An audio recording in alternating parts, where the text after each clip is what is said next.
कहीं एमती कले भारतीय अलराउंडर हार्दिक पांड्या। दर्शक बंधु गतकाली जो भाई भारत वेस्टइंडिज तृतीय टी20 मुकाबला चलता से भारत दमदार विजय हासिल करता।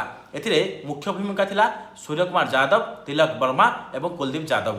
शेष 2 रन जिते आवश्यक होता मात्र 14 बॉल से बैटिंग करुले। गोटे पटे थे तिलक वर्मा, अन्य पटे थे हार्दिक पांड्या। 2 रन आवश्यक होता कि सेपटे तिलक वर्मा बैटिंग करुले मात्र 49 रन आ 1 रन आवश्यक होता अर्धशतक हासिल करने किंतु 14 बॉल जेहतु 2 रन आवश्यक होता से छक्का मारी मैच जीति हार्दिक पांड्या। किंतु मैच जीते तो सत कथा किंतु से छक्कार आवश्यक किसी नाला।